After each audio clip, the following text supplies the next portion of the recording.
life is artwork. You might not understand this. The way that I spit is like putting strokes on the canvas. Taking notes of all the urban cries. Put it down, materialize, then watch as the paint dries. Better bet the ink, cause every time I think it's time to keep afloat while these other cats sink. No Titanic, too over dramatic. I feel like new edition in the brain now. Tell me, can you stand it? With each word I'm building me a steeple. And if you open my works up, there you'll find my cathedral. You got your wood stains, a little glass paint, but it all tell a story, man. Think that it can't. Where I come from, it's deer hunters and street guns. So I spray these words like the Uzi weighs a ton.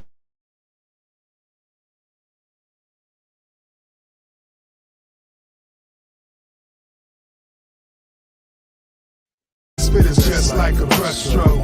Paint a picture, paint a picture, paint a picture, paint a picture, paint a picture. Yo, this life is artwork. Now you can tell by the voice that it ain't a joke.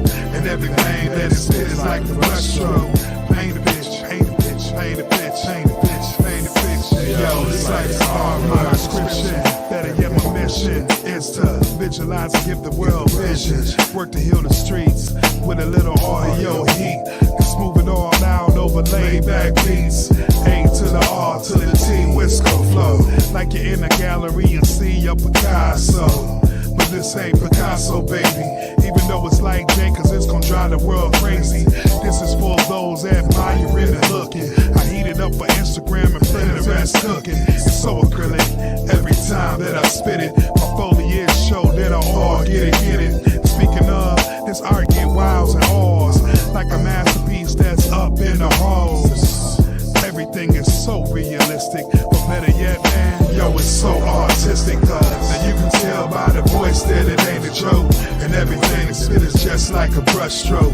Paint a picture, paint a picture, paint a picture, paint a picture, paint a picture. Yo, this life is artwork. Now you can tell by the voice that it ain't a joke. And everything that is spit is like a brushstroke. Paint a picture, paint a picture, paint a picture, paint a picture, paint a picture. Yo, this life is artwork. My glazing, bring the pick on home.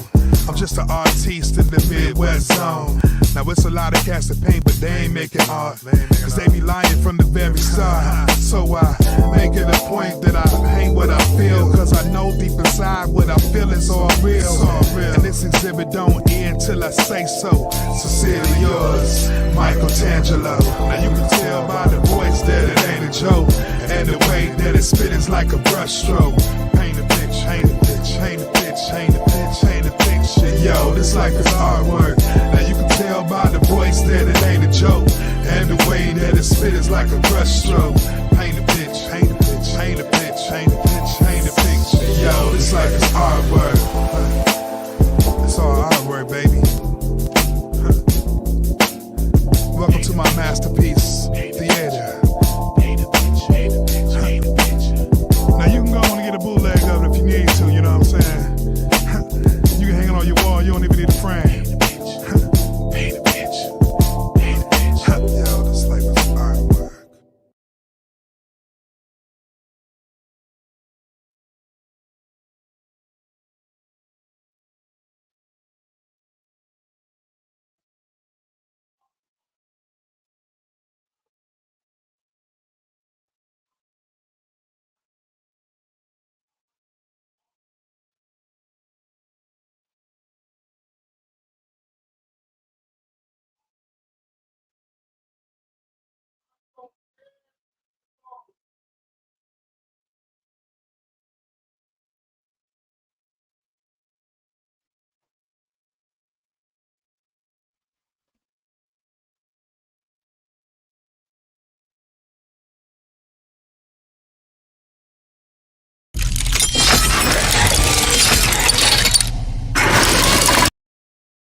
In a world saturated with content, your trusted RBN embodies that spirit, espousing a philosophy grounded in accountability as it tackles Black social issues, family issues, and political issues with the rigor and fervor that are both rare and necessary.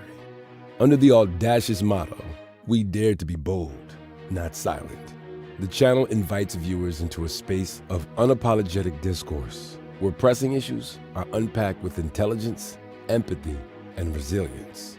Standing at the intersection of empowerment and education, this platform recognizes that discussions around Black social issues cannot be contained within narrow confines. Hence, it sprawls into diverse territories. Beyond the headlines, your trusted RBN explores the undercurrents shaping Black people issues with the lens that is both piercing and compassionate. A foray into the channel's political discourse reveals a landscape where accountability isn't just championed, it is demanded. Through thoughtful analysis and discerning critiques, the platform urges viewers to envision a political sphere devoid of passivity.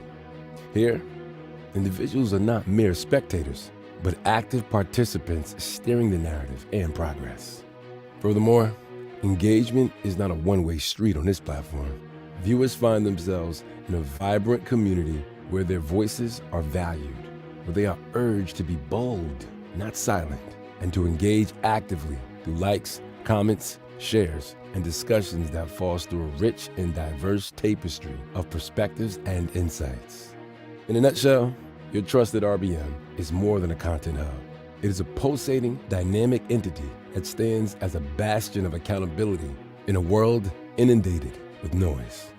It doesn't just venture to spark discussions, it ignites movements, steering narratives with a force that is unyielding, yet respectful, grounded, yet visionary. Subscribe today and become a part of a community where you dare to be bold and not silent, where your voice matters. Now, welcome to our live stream. Have the conversation.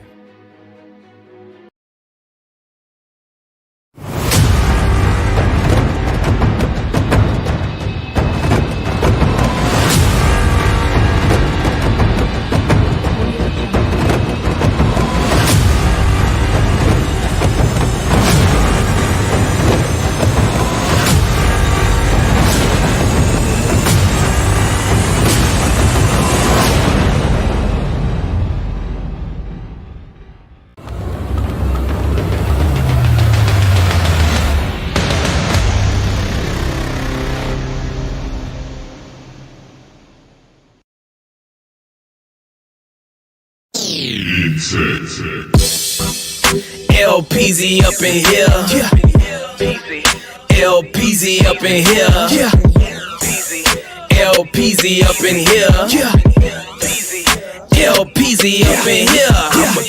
I'm a king, I've been made a righteous king. You gon' know that I'm a king when I step up on the scene. I'm a king, I've been made a righteous king. You gon' know that I'm a king when I step up on the scene. Okay, they been sleeping on me, now it's time to wake up from that nap. Get to know me, shawty, you can do that when you hear me rap. Flowing like a river when I spit, I know you feeling that. Crowns on my head, beat snapbacks and some fitted caps.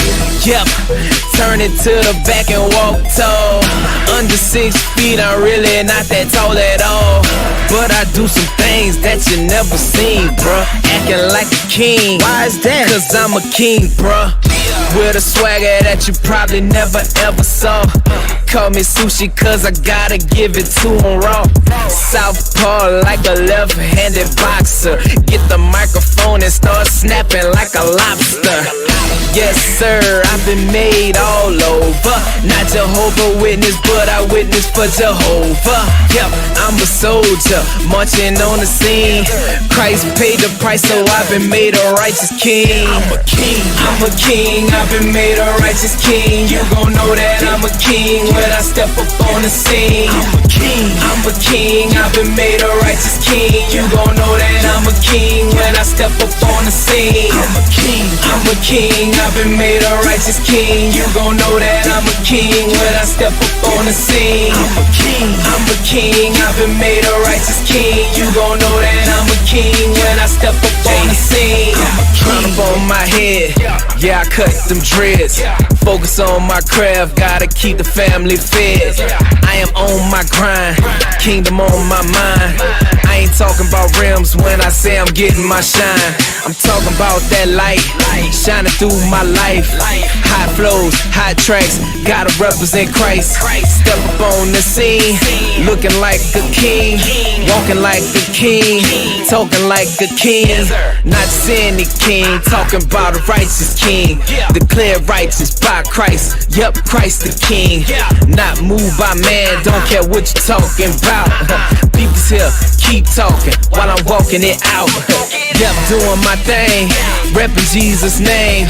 Going hard, moving up, yup, that's my aim. Bouncing, swagging, fresh kicks and some jeans.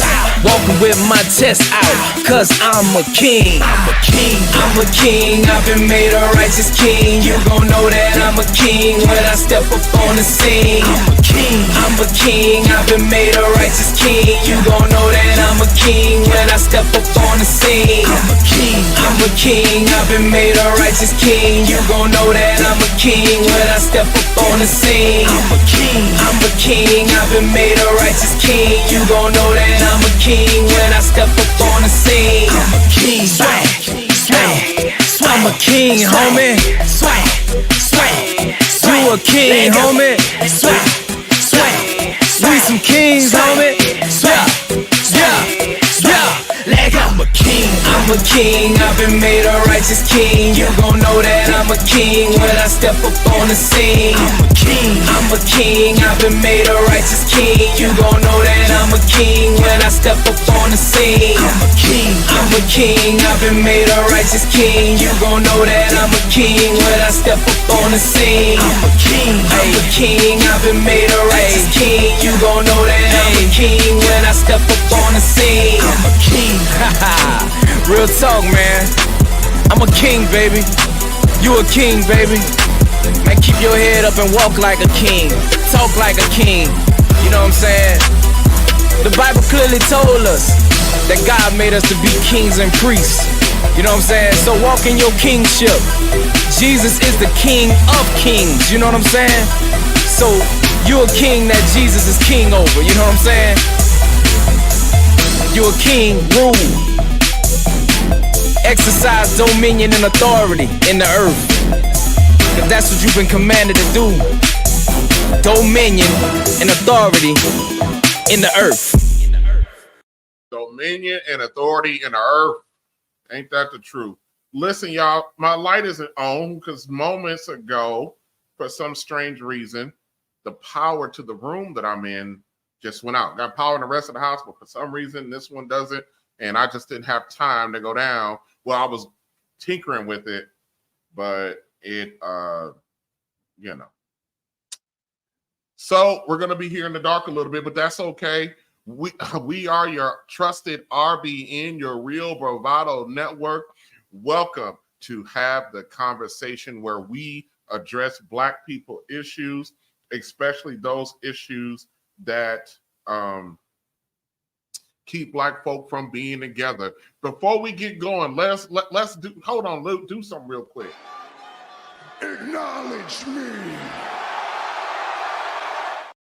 Acknowledge the real Bravado Network. Acknowledge the chat. Acknowledge the replay gang. Acknowledge those that support. And please acknowledge, take heed to the message for being the top supporter for today's stream, because this is the stream she inspired. Yes. I don't know how long we're gonna be here today, but I got some serious business to talk about today. Some stuff that's real serious. Hold on a second. I just saw something. Hold on a minute. Let me see. This is strange. Oh, okay. There you go. All right. I saw something. Last week or so, there was a lot being made. Hold on. Before I get started. Let me talk to you. All right, let me talk to you for a second. You know, this is going to be a very interesting stream for me today because I'm still not quite sure where I'm going to go with this, but I'm going to start here. It is very popular. Maybe popular isn't the right word. It's very acceptable for people to trash, tarnish, and destroy the name of a Black man. And it's done so easily, including not respecting it. And a lot of times, especially sometimes you see it with the brothers that actually make it a little bit. You know, they're doing their thing. There's a lack of respect, a lot of along the way with a lot of these guys, and we place a lot of blame on what's going on with Black families. We place a lot of the blame at the feet of the Black man. Now, I know that there is a whole segment out there who believe that the blame is being placed at the foot of Black women, but that's not entirely true. Because primarily the responsibility of any culture, the protection of any culture is should be with the men. And one of the things that we take for granted is when we see successful Black men, and when I say successful, I'm not necessarily talking about men who make a lot of money. And I know that we as a culture in this country, we equate money with success. We believe that money it means that the person is successful. We call people like Jay-Z successful because he has a lot of money. We call people like Will Smith successful because they have a lot of money. We call the Beyoncés of the world, we call them successful because they have money. But we're not looking at the average, everyday, non-popular celebrity brother, and we don't call him successful even though he is. And we have a very general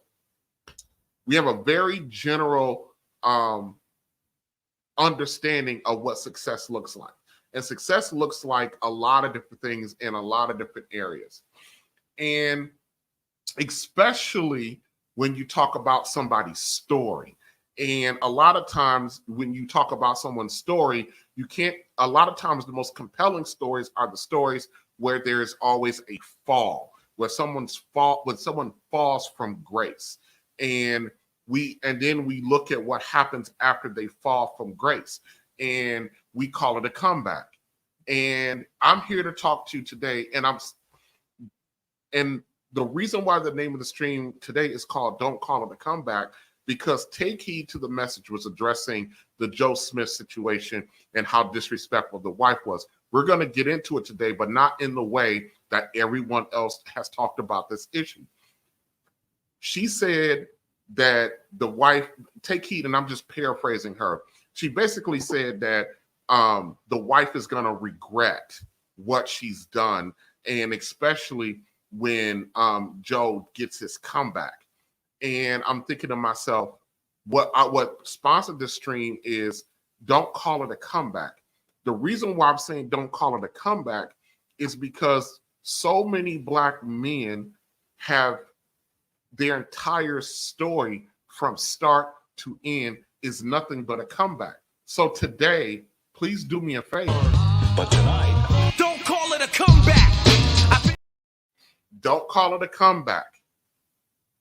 Because the mere fact that Black men have survived, the mere fact that we have survived to adulthood is the comeback, And so today we're going to talk about a few stories, including mine, and I don't want you guys to call it a comeback. And the reason why I'm going to be doing the story the way I'm doing it today is because we, as a culture, as a Black, I hate calling it Black culture because we don't have one. We don't have a culture here in the United States. Black people do not have a culture. And if we did have a culture, it would be trash because that's what we celebrate.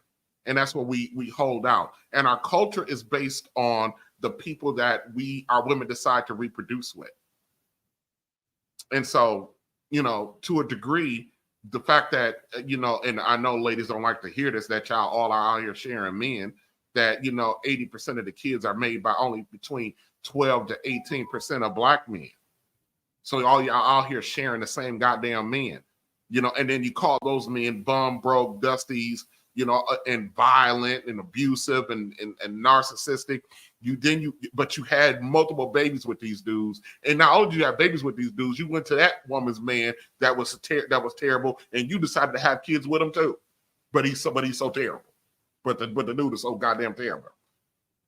So listen up today. Today, see, this is what happens when you can't find stuff. This is why I need a pack. You know, for today's story about the men today, please. But tonight, don't call it a comeback. I've been here for years. Don't call it a comeback. Black men have been here for years. We've been here for years. We've been doing it for years. But in the United States, it is popular. Hold on. It is acceptable to trash, tarnish, and destroy black men. And the number one person who does it is the female version of us who share our reflection. That's the number one person who actually does this. Most black men's story always start with a comeback. But tonight, don't call it a comeback. I've been here for years. Most black men's story starts with a comeback. What I want to present to you right now, before we start rolling into this, I want to show you what I mean when I say most black men's story starts with a comeback. But tonight, don't call it a comeback. I've been here for years. Here's a story of a middle school boy from St. Louis, Missouri, and I want you guys to check out his story, okay? Here we go. School is a joyous occasion, but it can also serve as a reminder of the barriers students around our region face. In fact, one St. Louis teenager walked hours in the hot sun to make it to his 8th grade graduation. And new tonight, Melanie Johnson reports on his 6-mile journey, leading him to secure a pretty special gift for his future. What does hope look like for you? I mean, if you want something done, you gotta go ahead and do it yourself.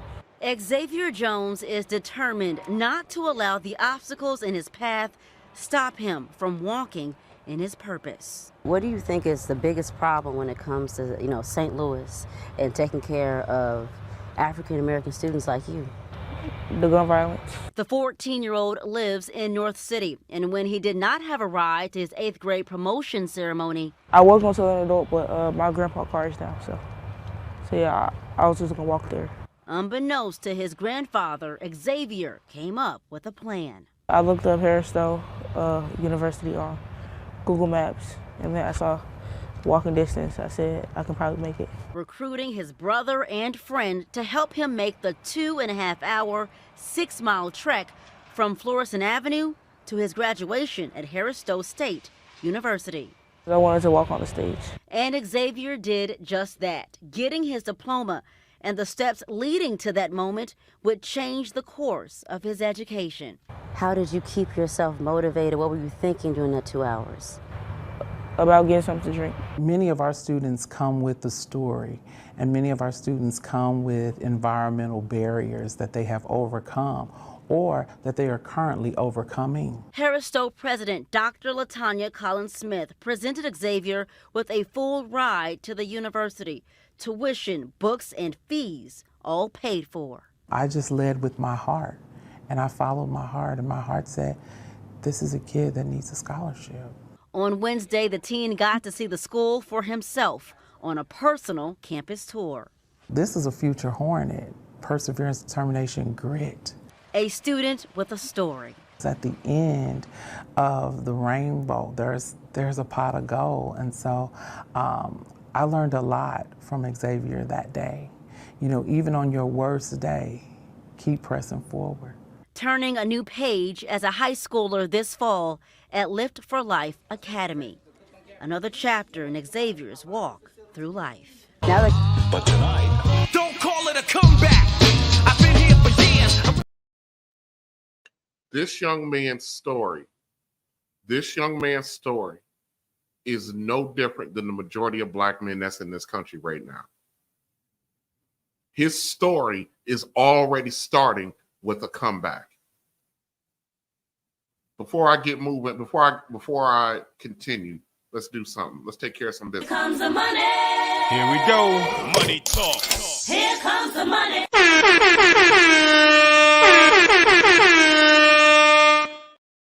All right, what's up to take heed to the message for becoming a channel member over here at the Real Bravado Network, your Trusted RBN. Thank you, sis, for the channel membership. Also, always supporting, no matter what's going on, is the good sister Almanize. Thank you for the $5 super chat. And of course, as always, when we do the $5 super chat, we gotta give it up. All right. Who's next on the? Okay. All right. 3D radio for a real blunt brother, keep it up. Thank you. Yeah, I'm very, very, very blunt. And for those $20, would you like to always give a good standing ovation?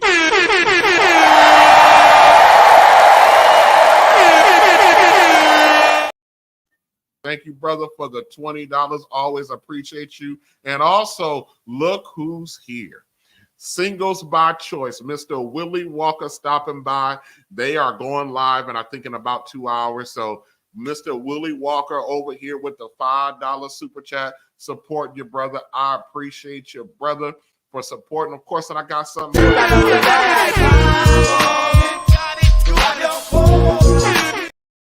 All right, Mr. Willie Walker and Singles by Choice YouTube channel is over here showing some brothers some love and support. Appreciate you.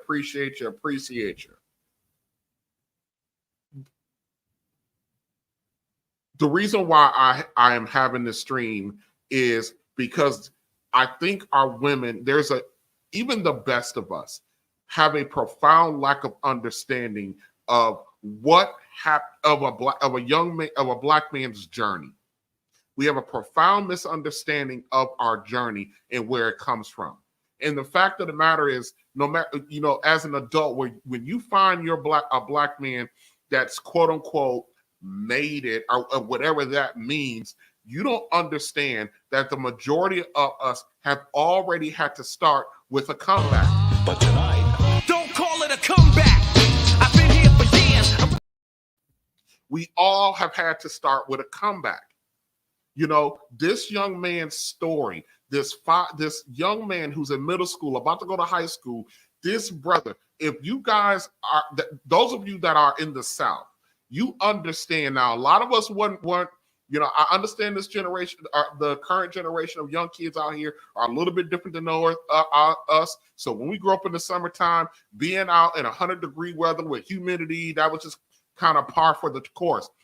Our kids are not necessarily accustomed to that because most of us got cars, transportation. We really, handhold most of our kids. So for this young man to have to make a 6-mile walk across let me tell you guys something. North St. Louis is like a 24-hour war zone. It's like a 24-hour war zone. And this brother had to walk. He walked through this damn war zone to Harris Stowe State College. Harris Stowe State College is a historically black college. It's actually called Harris Stowe State University now, but it used to be called Harris Stowe State College. But Harris Stowe is a HBCU here in Missouri, in St. Louis. He walked there 6 miles from his house to attend his 8th grade matriculation. In the middle of the summer, wearing a sweater, long pants, tennis shoes, and a backpack. And in the video, they said, "What were you worried about?" He was like, "Water," because he was hot, dehydrated, determination. We always, black men and our women, Black women, you guys know better, because most of you grew up in the houses with us. You know what we've been through. But when you become adult women with your own experiences, with the bum fucks that you fuck with, then you want to all of a sudden forget about your brother or your first cousin that you knew that was like this boy. You want to pretend like you don't understand when you grew up in this stuff and you watched it happen. And then you got the nerve to come out here and talk trash about your brothers when you got cousins, brothers, and other distant relatives, uncles in your family who are like this young man. Most black men, their story always starts with a comeback. But tonight, don't call it a comeback. I've been here for years. It always starts with a comeback. Somewhere our story starts here, or worse than here. And then when we become adults, we get saddled with a responsibility that we wasn't even prepared to get. And we get blamed for stuff that have nothing to do with us. We always talk about the man, torturing our image. It ain't with the advent of social media, it ain't the white man doing this no more. We're doing it to each other. This narrative that black men are not good fathers, which is a lie, that they're not involved fathers, which is a lie, that black men are broke, which is a lie, that black men are out here leaving their children unattended, unprotected, uncovered is a lie. This attitude that black men only want white women is a lie. The narrative that black men are violent and vicious, like what Keke Palmer is trying to spread about her kid's father, that she spent all them years in a relationship with and then gave him a baby, but he's supposed to be so violent.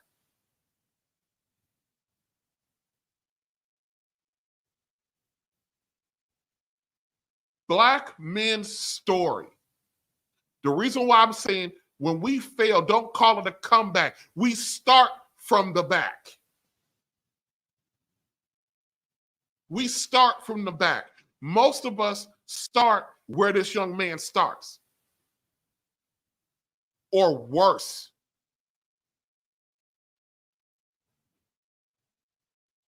He's living with his grandfather. Where's his mom at? Where's his daddy at?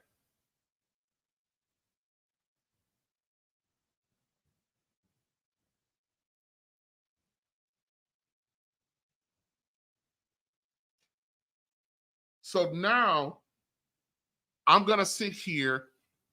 I'm going to move from this young boy and I'm going to move to a man, Antoine Fisher. Most people know the Antoine Fisher story, the Denzel Washington movie based on a young man named Antoine Fisher who went to the Navy. This is another example. I'm going to show you the actual Antoine Fisher, not the brother that played him in the movie, but actual Antoine Fisher. And he's going to tell you a little bit of part of his story. Okay, here we go.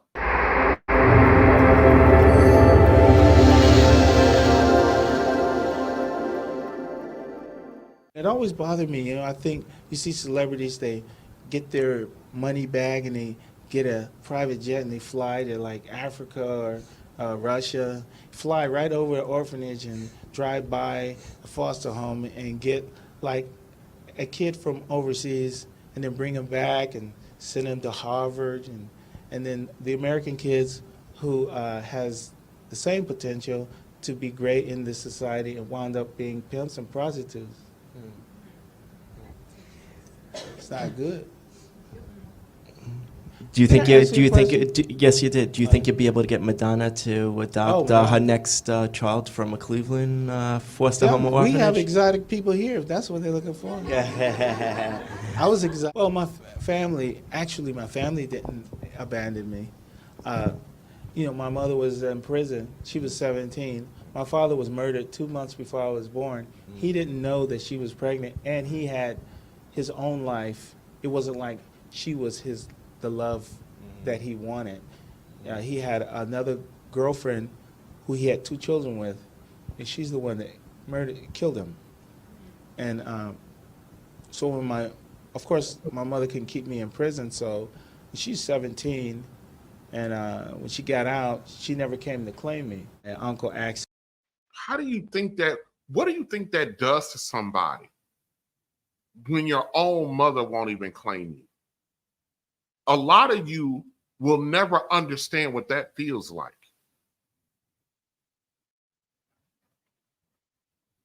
Let that breathe for a little bit. How many black men, Antoine Fisher is successful now. How many black men have gone through life, become adults, and their own mothers won't claim them? Today's stream is very remarkable for me. Today, November 11th, is my mother's birthday. I haven't spoken to my mother in almost 3 years. My mother does not claim me. To a degree, I can relate to Antoine Fisher. A lot of you will never, ever be able to imagine what that does to someone when their own mother won't claim them. Not only the abandonment, but not claiming. Now, my mom didn't necessarily abandon me, but I was raised by my grandmother. My grandmother took me in when I was about 6 or 7 years old. But my mother does not claim me.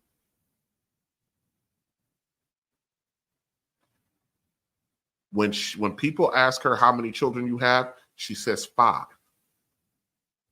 5. There's 6 of us, but she says 5. She only claims the 5 children she had with her piece of trash husband. She claims them. None of you would ever understand what that does to a person, or what that potentially could do for a person. So growing up knowing that your mother doesn't claim you, you are starting your life already as a comeback. But tonight, don't call it a comeback. I've been here for years. You're already starting out. So a lot of people, so when you're talking to black men and you're seeing them as an adult, and you are unleashing this vitriol towards the black men, you don't know where he's come from. You don't know. And our women, they weaponize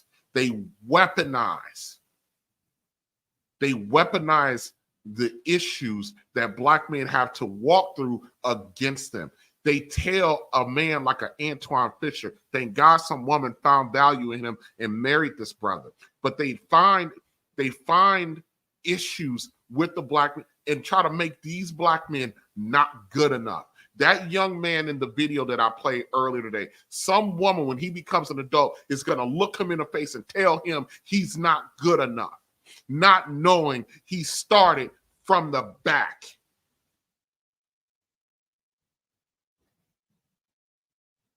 Most black men know how to come out of failure because we were born into failure.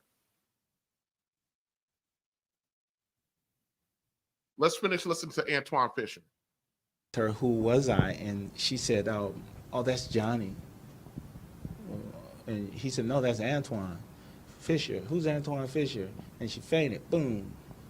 And I just really felt sorry for her, right? I didn't feel like she owed me anything. She just seemed like a stranger, somebody I just happened to be seeing. So I felt sorry for her. So they got her up in the chair and she was. He said, my mother felt like a stranger. She felt like a stranger. She was just some woman to him. How do you think this is gonna how do you think this can potentially manifest itself in this man?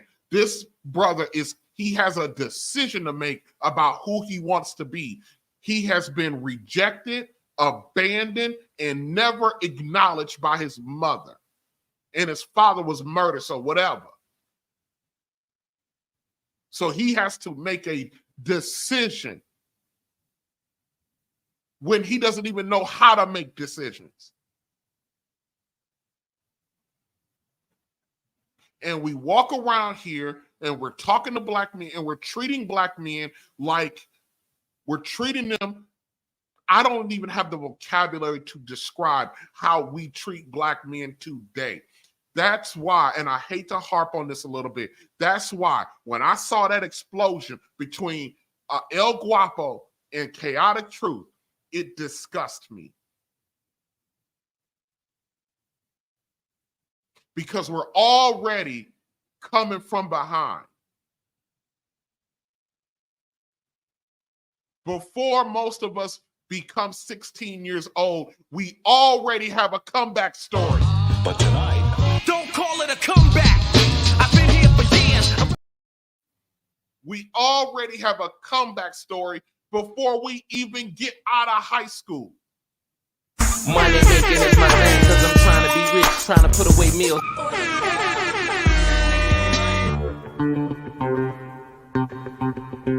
Here comes the money. Here we go.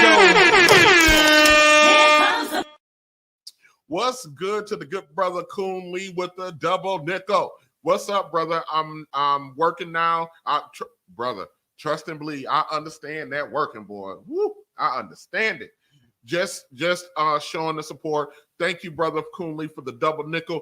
You know, we've been kind of talking about you, brother, that you really ain't been around these streets lately. Me, Michelle, we've been like, hey, what's going on with Coon Lee? But you out there on that hustle grind, we understand. Thanks, brother, for the $10 for the double nickel. Always appreciate your support. And my guy, the kosher clinician. You know what? I should have had him on for this. This would have been an excellent. I don't know if he's still in the chat or anything like that, but I'm gonna drop the link because this might have been a very, very good stream for him to offer some analysis from a psychological standpoint. But the kosher clinician, brother, I appreciate you stopping by, and I appreciate the support as always. And black men gotta support black male media. Absolutely.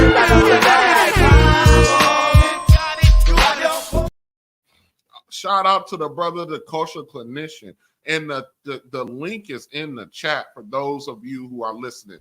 The link is in the chat. So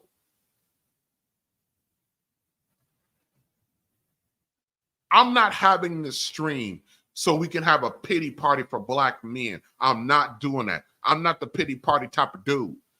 But let me explain something to you.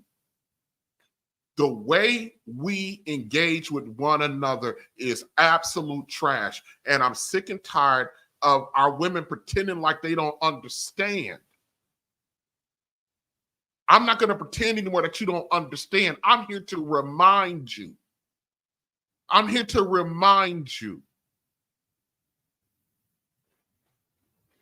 That by the time most black men matriculate out of high school, they already have a comeback story. Who at 17, 18 years old already got a comeback story? But tonight, don't call it a comeback. I've been here for years. I know y'all gonna get sick and tired of that drop, but he's saying something. Don't call it a comeback. I've been here for years. We've been down for years. We've been fighting for years. We've been overcoming since the cradle. Antoine Fisher's story is not new for most black men. Being rejected, being abandoned.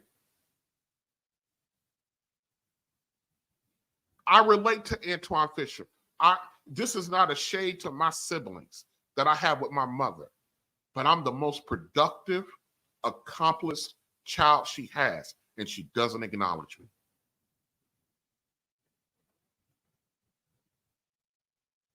When you are growing up and you suspect that your parent or parents don't like you, it's one thing to suspect it. It's another thing for them to verbally confirm it. Sisters, when you are dealing with, you talking to, and you're making judgments about the Black men and the quality of who they are, remember, we all got a comeback story.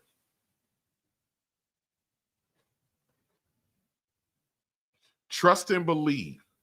Most sisters don't have the power to break Black men who got a comeback story. Who got a comeback story before they even leave high school.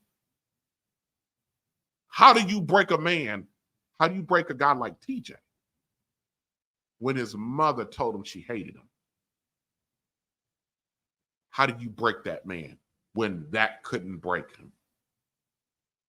But we got our women out here talking crazy and sideways about our guys. And I understand our women have their perspective and their view based on their experiences. But guess what? A lot of our experiences are based on the things that we choose to invite and bring into our lives. But when you sit up here and you publicly talking about Black men, or you're going after their character, you have to already understand something. There's nothing you can do to break that. And I'm referring to Keke Palmer right now, where she's publicly trying to break her kid's father, who allegedly whooped on her throughout their relationship, although there's no proof of that. And we all know what the play is, which is because everyone knows that he's the primary character. Okay, this is not a Keke Palmer story. I'm sick of her ass. This is about an understanding of Black men and why you don't call it a comeback with us.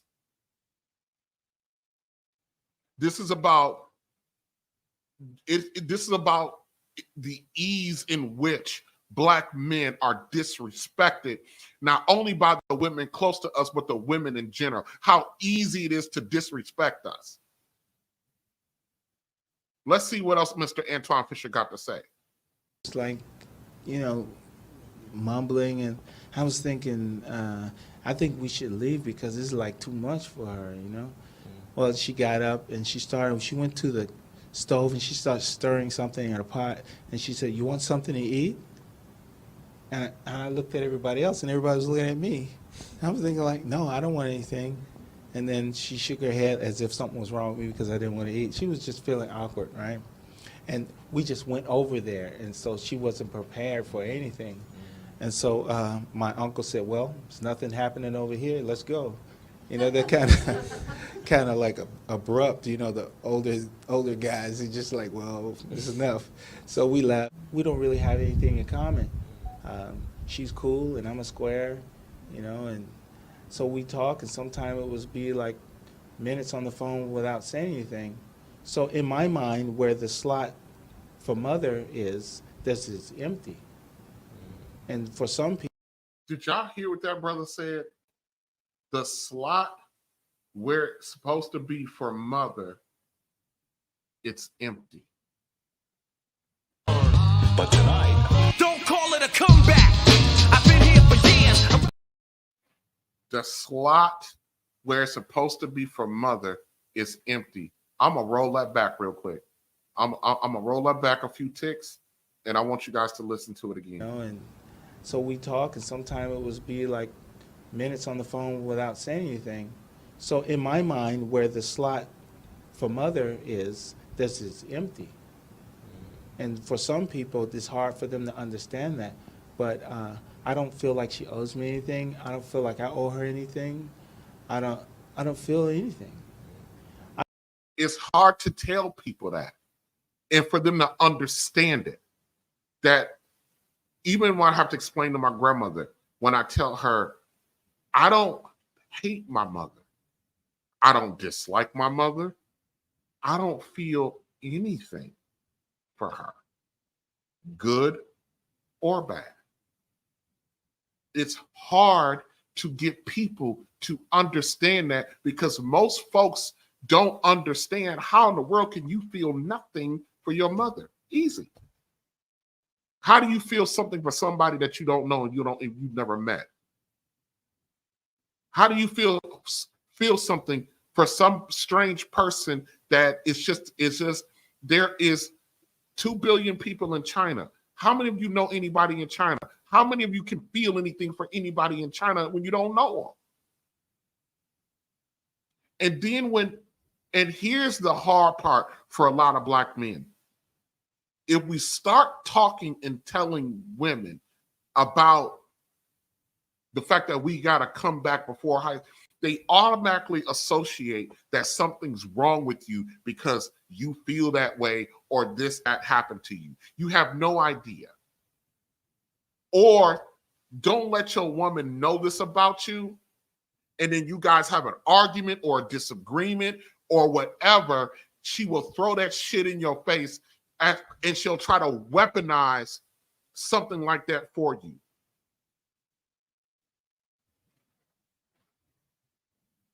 She'll try to weaponize that against you in a debate. One of the risks of doing a YouTube podcast and you divulge information about yourself is when you go into other areas and you have a debate about and you got a certain view, then they have the ability to say, well, something's wrong with you because this, and this out of your past.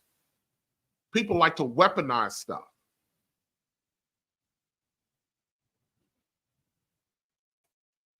If everything was so problematic or these things were such an issue, I wouldn't be functional. Antoine Fisher would not be Antoine Fisher.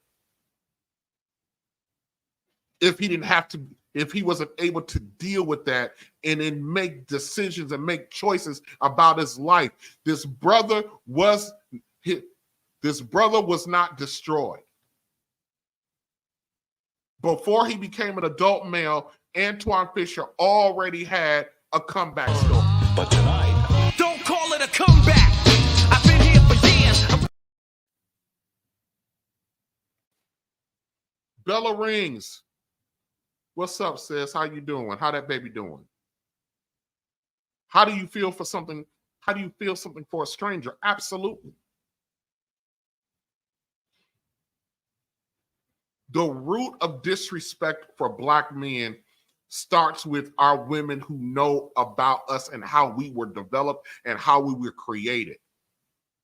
Antoine Fisher says he described himself as a square. This man is not a goddamn square. He was in the military. He was in the Navy. This brother ain't a square. For this brother to have the story that he has and the comeback story that he has, and for him to describe himself as a square is just an indictment on how Black people look at Black men who had a comeback. But tonight, don't call it a comeback. I've been here for years. Bella, I didn't forget about you. Shout out to Bella Rings with the $2 super chat. No comment, no question, just the pure love of the game. She up here with her last $2. These last $2. Yeah, thank you, Bella, for your support. I love it that you're here. Thank you for being here. Thank you for the $2 super chat. Thank you for being in the chat and keeping the chat moving.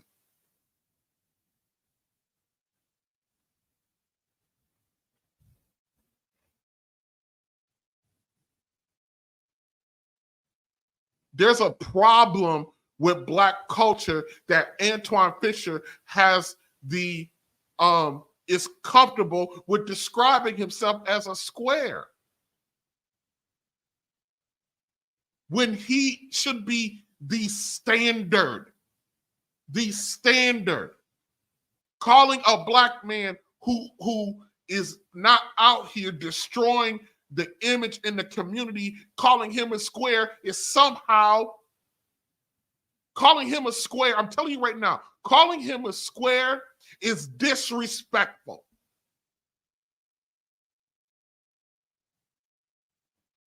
We are comfortable with disrespecting black men at every single turn, and you guys are pretending like you don't understand that most of us had a comeback before we even left high school.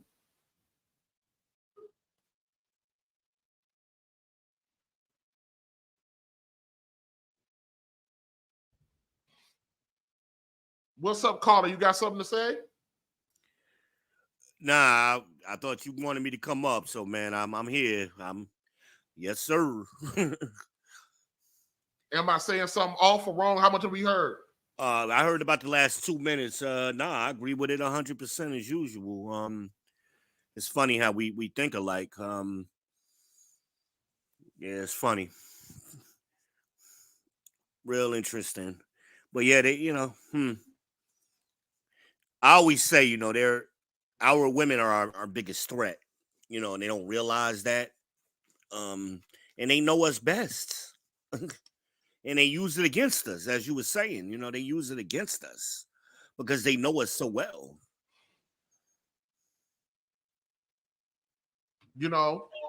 I'm marching towards the Joe Smith situation. I'm not covering it in the traditional way where we always looking at. I'm looking at the Joe Smith situation as just another example how comfortable our women are with disrespecting us. Yeah. Really, it's amazing. And how our women, hold on, something's echoing, and how our women, a lot of our women aren't built for when we fall. Most black men, we have I'm saying it over, and I know I sound like I'm a broken record. We have a comeback story before we even leave high school. True. We got to I played a video clip at the beginning of the stream, Reband, about an 11-year-old boy, I think he's 11 or 12 years old, who was matriculating out of middle school into high school. He was having a graduation in the middle of the summer, and this brother walked for 6 miles in 100+ degree temperature with a sweater on, because that's all he had, and some pants and a book bag to attend his graduation. This young man is starting high school already with a comeback story. And when he becomes an adult, some sister gonna get in his face talking about he ain't worth enough. And he wants to be a teacher. A teacher's salary is $50,000 a year, and this brother some woman's gonna tell this young man that he ain't worth them. And he's going to be responsible for educating her bastard demon kids.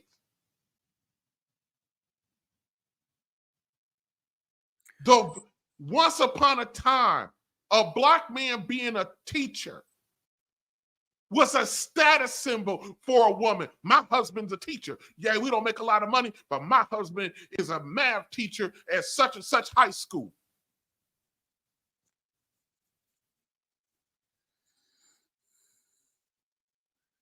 And we look back on our lives, man. You're right. We look back on our lives and things that we overcame to have somebody tell us we ain't nothing or we ain't do something.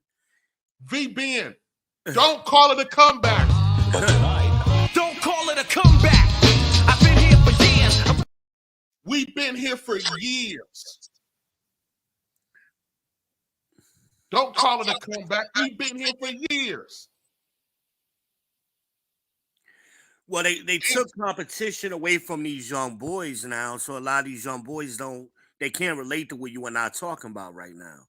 Hell, our women can't relate to what we're talking about because they get it from the women. their minds have been so. Even the best of our women, they'll sit up. I've had conversations with women I work with, women on YouTube, offline. They'll say, "What's wrong with these cats? Don't y'all just know all you need to do?" No, the fuck they don't know. They don't know. I got into an argument a few years back with my sisters and my cousins on Facebook, and they were trying to diminish me. I'm like, y'all resumes, all of y'all combined, don't equal mine. Like, what the hell are y'all talking about? Do I really got to name my credentials? Do I really got to go down the list? Like, are we serious right now? Too many of our women apply their experiences with the men that they laid up with versus with the men of the rest of the culture. Because exactly, the men that they're laying up with, and the statistics show us, are low quality men, the bottom 5%. So that bottom 5% that they deal with, quote unquote, is supposed to be representative of all of us? Not even close. They treat us like that. Hold on a second. Money making is my thing, cause I'm trying to be rich, trying to put away meals.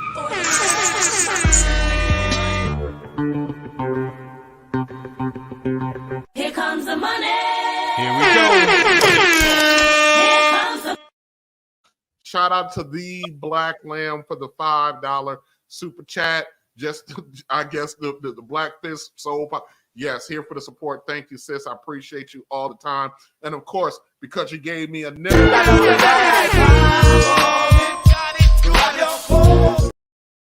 Thank you for the support. Thank you for the nickel. For the nickel bag, even though I don't, partake in the sticky icky, I don't do that. But I appreciate the support. Thank you for showing up over here. We need more engagement over here. This is a heavy conversation for me because I got Antoine Fisher up on the screen. This man, and I'm recapping, this man in this little short clip has already told how his mother abandoned him, how when he met his mother, she didn't even recognize him. Didn't even didn't even recognize him. He started out life with a comeback story. And then he describes himself later on in this clip as a square, which is disrespectful. Disrespect is so profound with Black people that we take on terms that are disrespectful as if there's something to be proud of. Calling a productive Black man a square is disrespectful.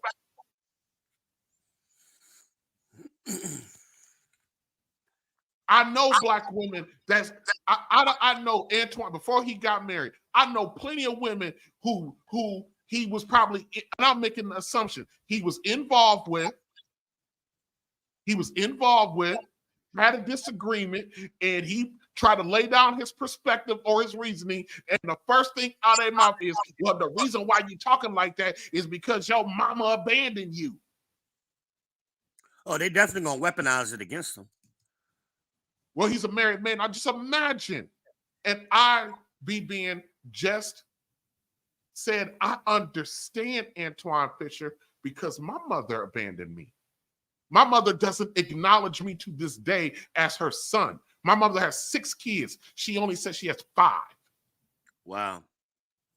I remember a few years ago, I went down to Mississippi to visit her father, and my grandfather was like, call your mama, I want to talk to your mama. I called my mama, hand my grandfather the phone, and by the way, this is the last time I spoke to her.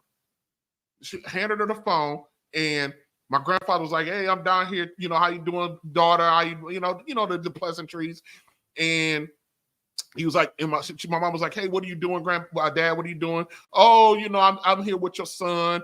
We driving around town. I'm showing around town. My mama said, son, that ain't none of my son. Oh, shit. And my grandfather was like, Yvonne, don't say that.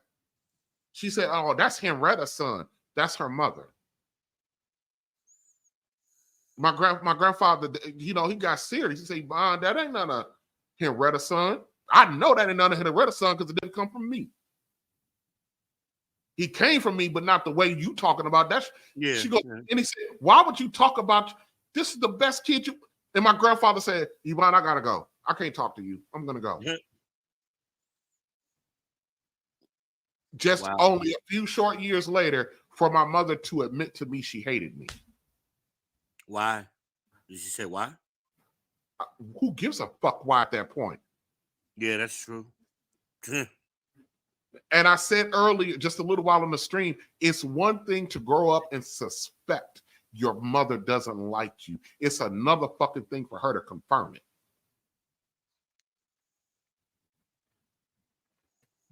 That ain't just my story. No, it's Our partly women, my story too. Our women are interacting with men who have made it over, made it through, accomplished something. I talked about success earlier. Like, what do we determine to be success? Antoine Fisher is a success. He's a retired Navy man. He's a success after being abandoned, rejected, and not acknowledged by his mother, by his father being killed. And then now he has the mindset that he's a square. He's not a goddamn square. And we got to stop labeling Black men who are accomplished or who speaks the King's English a certain way, that he dresses and maintains himself a certain way as a goddamn square, as if that's something to be ashamed of. And the other thing we got to stop doing is stop pretending that being from the hood is somehow gives you credibility. We do it all the time. Nigga, I'm from the hood. You better watch yourself. I'm from the motherfucker. The funny thing with that is the people who claim to be from the hood, they not from the hood. I don't care, but the fact of the matter is we reach back to something negative to attribute to that as something that validates us or something that should be respected. Well, I agree, but I mean, they made the hood a negative connotation. I actually grew up in the hood. I grew up in North New Jersey, East Orange, Irvington. Most of us grew up. A lot of us wasn't grew a up negative thing.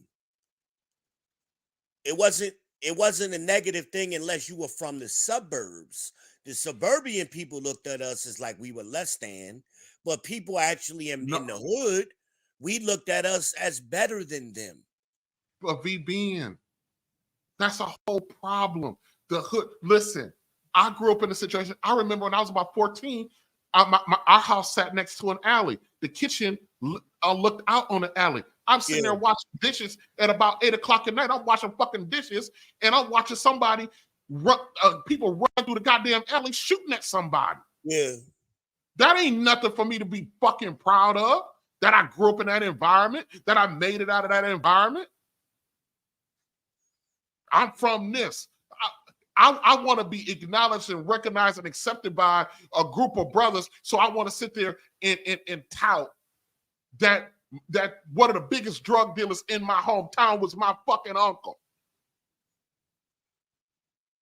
my mother's brother. And I want to talk about that. I want to tout how my uncle is a ladies' man, a dope dealer, plus a ladies' man who I saw beat the fuck out of women. But we got dudes out here who will sit there and talk about this shit like this shit is something to be proud of. Well, because they didn't live it. That's the thing. Like usually, like you and I got these stories, right? I'm even talking about the people who lived it, and they talk about. Let's take the rap culture and the guys that actually came out of it. Now they're older men now, so they don't talk about it in the same way. Ice-T doesn't talk about his pimp days the way he used to talk about it when he first was in the game. He don't talk about it the same way no more. He actually talks about it with a degree of disgust, which is what he should have been talking about back then. But we do things that bring on disrespect, and we do things to perpetuate disrespect. Yeah, I agree. Especially those of Black men, especially Black men that are quote unquote successful. If you are a teacher, or if you are a caseworker working for the Urban League, or if you working for the local gas company or the electric company as a lineman, you are successful. Fuck what these women are talking about. You are to be respected and to be honored. But our women will look at their goddamn salary, and let me tell you something. These broke broads with these ugly ass kids that they got. Talk to the people. Talk to them. Ooh, I've been saying that. But the thing is that they broke. They not doing what we doing on average. But I'm talking about why we, how disrespectful we are, and how we so easily disrespect black men. Even we disrespect them even if they don't have a comeback story. We disrespect them. Yeah. Keke Palmer, the reason why she's going to initially win the PR battle is because black men as a whole, we are the fucking boogeyman for everything in this country. Correct. Just because Keke said he whooped her ass, there are millions of black women who are saying, "See, I told you." I heard somebody talking about Keke. Well, she got her ass whooped because she was dating down. This brother is worth over $500,000 a year. That is not dating down. And to that point, when is the last time we've heard a story where the woman was actually telling the truth? Of the guy when they paint us as a villain. When did the story in recent memory come out to be true? Every story that's come out lately, not even just with black men, with women, period, the woman has lied. Dominique Jones lied on Travis Rudolph. Amber Heard lied on Johnny Depp. The guy that was in Rocky, that girl lied on him. It's always lie. Because especially with black men, at least Johnny Depp, there was this, well, we'll wait and see thing. That's not the case. No, they hung that man out to dry for 2 years. For 2 years, they cut him off. We talking about and Hollywood? It wasn't that trial started. Even when the trial first started, everybody was still on Amber's side. And then when Johnny's defense got up, Camille Vasquez got up, and then that's when the story started to change very quickly. But that man, he lost over $100 million.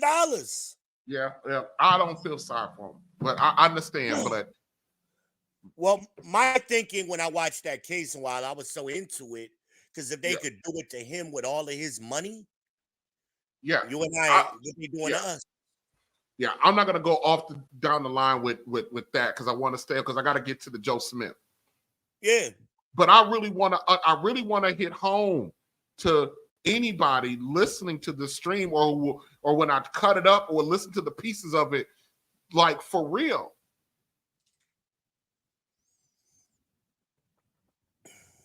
Let's stop sitting around here pretending like what we're doing, what we have done to black men is cool. And a big part of that is we allow it as black men. We see it happening to another black man. How many streams have I done over the past few weeks that I've been talking about what the crap that we put up with, that we shouldn't be putting up with, the stuff that we allow because we're cowards. Now I'm going to be doing a stream about why we're cowards. I mean, we've been bred to be that way. We've been bred to be a certain way, and it's time for us to stop. We'll get there. All right, let me finish up this Antoine Fisher clip. I feel more about some people. It's hard for them to understand that, but hold on, let me rewind it. She's cool, and I'm a square, and so we. Did you hear him? Kind of like a. I'm gonna play the part where we're talking about he calls himself a square. His mother is cool, but he's a square. How in the hell is she cool and you a square? She the fucking square. Abrupt, the older guys are just like, well, it's enough. So we laugh. We don't really have anything in common.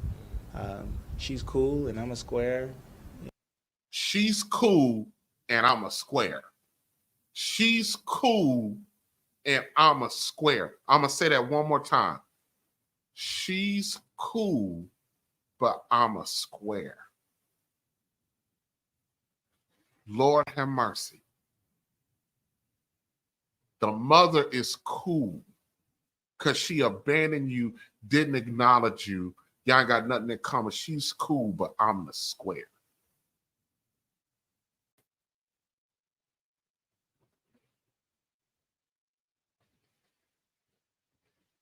You know, and so we talk, and sometimes it was be like minutes on the phone without saying anything.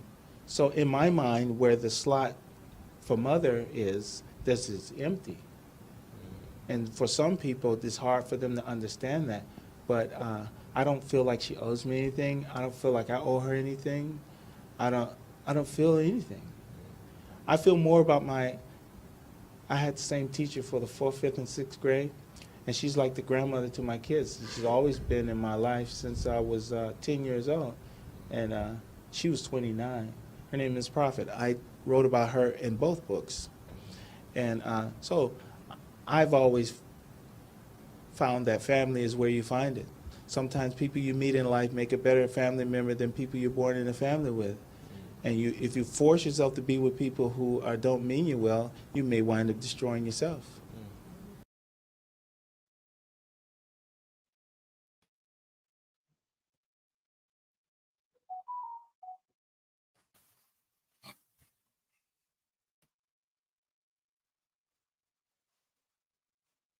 You'll end up destroying yourself.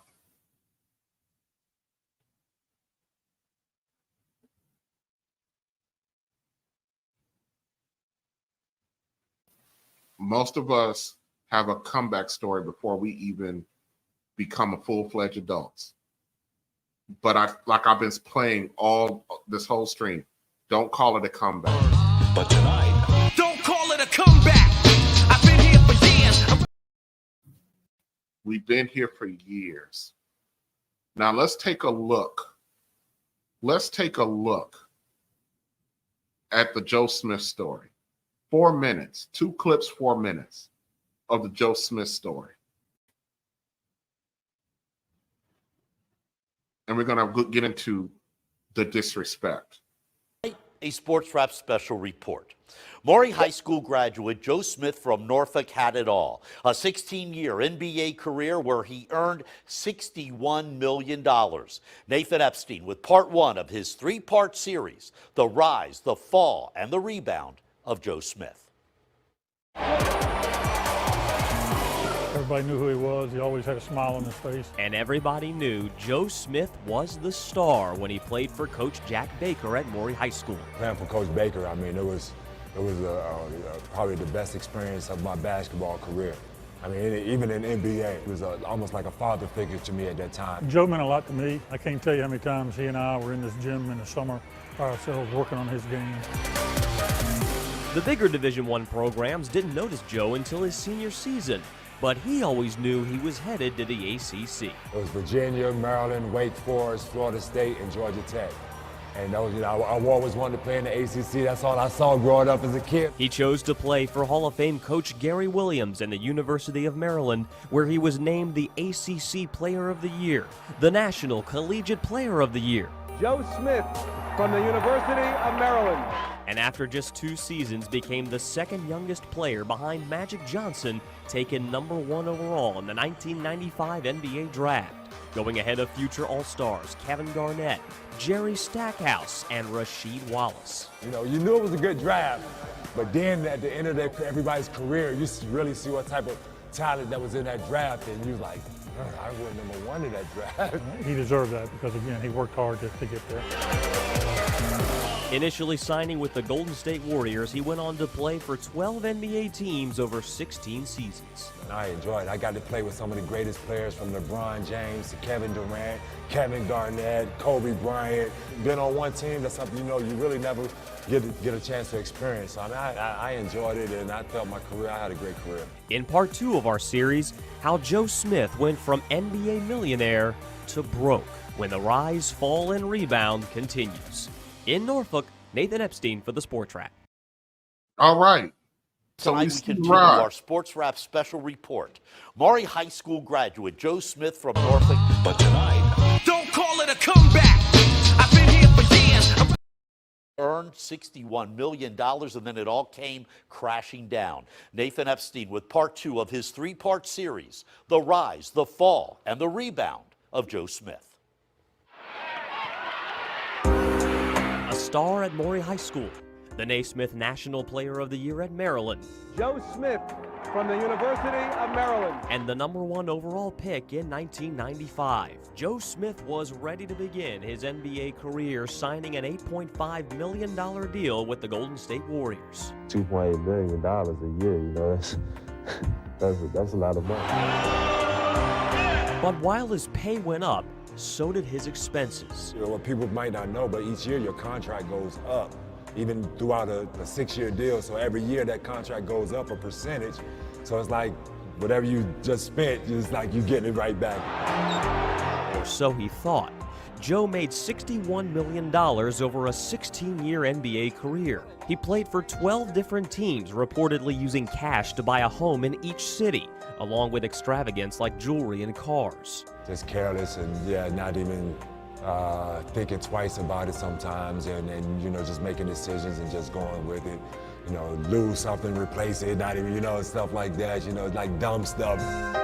And eventually, his fortune disappeared. Now I was afraid to go to somebody, go to speak to somebody about what was going on, go talk to this person, go talk to that person, and try to figure things out, and, you know, things just snowballed. The $61 million he made dwindled down to just $3,000, leaving Joe in debt and needing to rebuild. I kind of distanced myself away a little bit because of some of the things I was going to. I didn't want to let them down. I felt I'd be, you know, and putting, like I said, putting a lot of pressure on myself. Game of basketball doesn't last forever, so we got to find different ways to live and survive after the game. Nice and low with that dribble, all right? Don't stand straight up with it. And coming up, he's found a way to not only survive, but rebound, with the help of another #1 overall pick. That's on the finale of The Rise, Fall, and Rebound of Joe Smith in Norfolk. But tonight, don't call it a comeback. I've been here for years. So we saw this young man, from a young man to an NBA, you know, superstar to a degree. He wasn't no scrub because he spent 16 years in the league. You don't spend 16 years in a professional league by being a scrub. Nowhere near it. Yeah, he floated around a little bit, but he wasn't no scrub. 12 teams found him useful. 12 teams found him useful. This wasn't a scrub.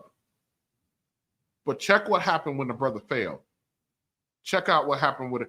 This is a reminder because everybody know, but I want to hear, you know, listen to what former athletes got to say about this. Finds out that his girlfriend has an OnlyFans page. Keisha is a former adult actress who went by the name Yasmin Penn-Davis. Oh, that's Yasmin? Man, stop, Ocho. Hey, that's Yasmin? She look different. I ain't even. Here's the thing, Ocho. Joe, when you met her, right? What was she? You knew who the fuck I was when you met me. BBN, are you there? BBN, are you there? Man. Okay, so this kills me. Everyone, I don't like the statement, you knew what she was when you met her. You knew, then her saying, you knew what I was when you met me. When you agree to enter into a relationship with somebody and to conduct yourself a certain way, just because you was a fucking thoughtsilla, that doesn't mean that the expectation is for you to continue to be that way. And that if you choose to go back to that life, that somehow that's on him. So fuck Shannon Sharp for saying that, and fuck her for saying that. Now, do I understand the sentiment? Of course I understand the sentiment. The sentiment is because her behavior, her past was so trash, she didn't deserve to be your wife. Shannon called her the girlfriend. That wasn't his girlfriend. That was his wife. This man did for you what no other man would do. When a man marries a woman, he validates her.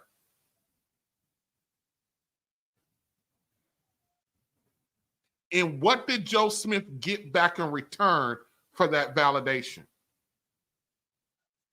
Nothing but disrespect. Hello, everybody, and welcome back to Around Association. Recently, right. But I understand that's what she did. Now we're going to have a conversation. Okay, how much longer do you want to do this? And what do you hope to accomplish by doing this? I understand. You're making money, you're on your own, but now we're in a different place. Like you said, she said, Joe, I've been asking you for solutions for this, and you gave me none, so I found one on my own. Right. That is not her job to go do that. I understand the need and the panic and the uneasiness when your dude is down and out and his confidence is shook.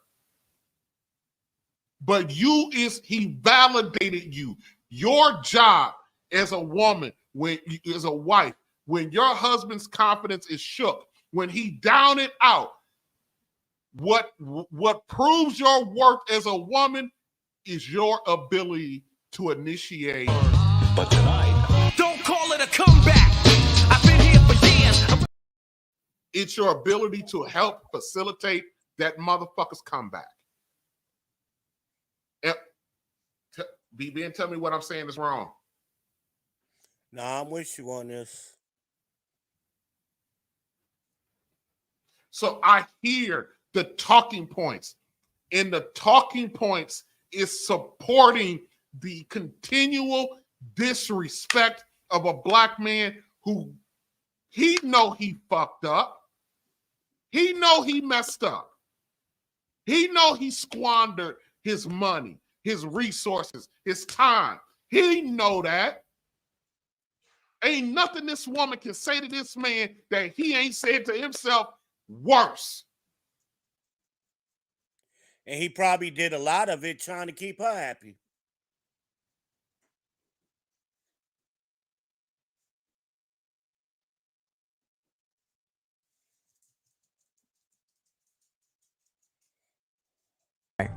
You cannot expect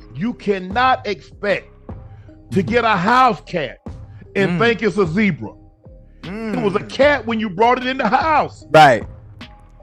Come on now. So I don't have a problem with what she's doing. Joe seems to have a problem because now. Yeah, you don't have a problem because it ain't your damn woman. That's why you ain't got a problem. See, this is the kind of mess that drives me nuts. Just because it ain't your woman, just because it ain't in your house, that don't mean you can be like, validate her. What is happening in this is there's two men out here who are athletes, whose word leads credibility to the world Joe Smith lived in, that's saying, bruh, you wrong and you deserve this. You deserve this level of disrespect because you down and out. Well, that's that weak man, strong man argument. And I hate that. It's like kicking another man when he's down kind of thing. And at the same time, other men do that to make it seem like they're strong. Oh, I would have never did that, or you made a bad choice, or, try to somehow blame it on the man at all. No matter what, they're going to blame it on him. He chose poorly. What about if he had chose a good girl, quote unquote, that turned around and did the same thing? Then what's your argument then? He's still at fault. We are comfortable with making our men the villain. We are comfortable with setting them up. We are comfortable with disrespect. And kicking them while they down. Yeah. No matter what choice he would have picked, no matter what woman he picked, if something goes wrong, oh, you chose poorly. You can't make a house into you can't make a hoe into a housewife talk. And all it is. So where's the accountability with the promise? So her promises, what she promised, what she agreed to, that she ain't got to hold up to that because not at all. Huh? Not at all. They're never going to get held accountable. And then other men, instead of these two, Shannon Sharp and Ocho Cinco, They are equivalent to Joe Smith, and their word means something because they live in the world that Joe Smith lived in. We are comfortable with disrespecting Black men and continuing to tarnish them. Yeah. We're comfortable with it. It's the thing to do. And then we sit around here and we talk about and we complain about the state of Black relationships in general. But we sit around here and we are out here at war with each other. And not only is the Black man at war with his woman, but he's at war with the fucking country as well. Yep. We don't have an ally. We don't even have an ally amongst each other. I'm talking about Black men. And that's the big problem. We don't stick by each other. That's what I alluded to earlier. So let me say this because I'm wrapping this up. Let me just say this. Let me just say this.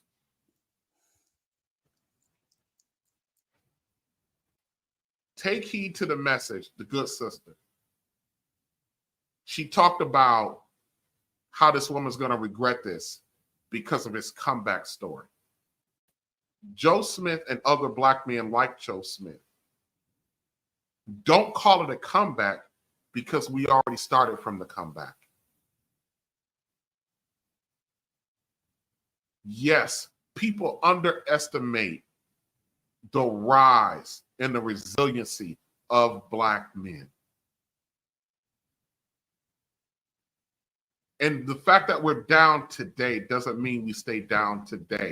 And when Black men get down, we not only do we have the society that would jump on our necks, but our own fucking women will do the same thing.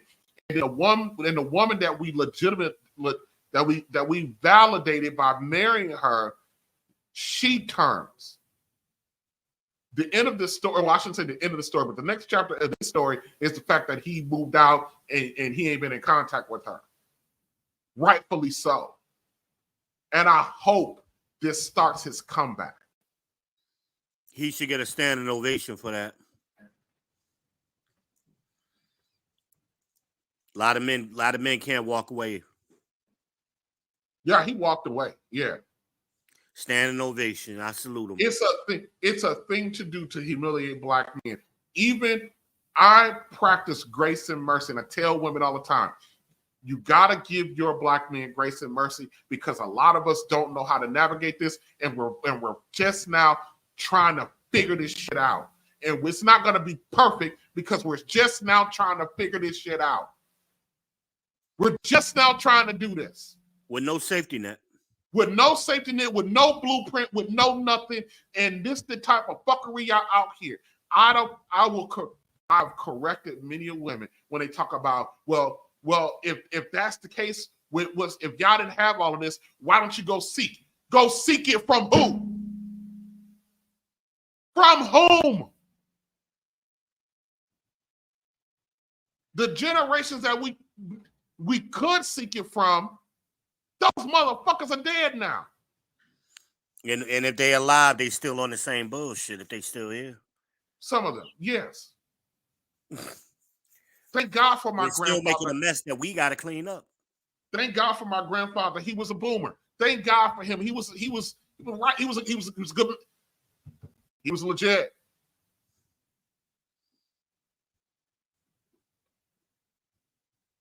Mama ain't telling you to knock him out. I'm saying knock him out. Black men. This stream is to defend to a degree and to once again ring the alarm bell on how important it is for Black men to circle the wagons. Y'all, I gotta go fix me something to eat. We'll be back next week. And please, Mama said knock you out. Also, whatever you do, don't call it a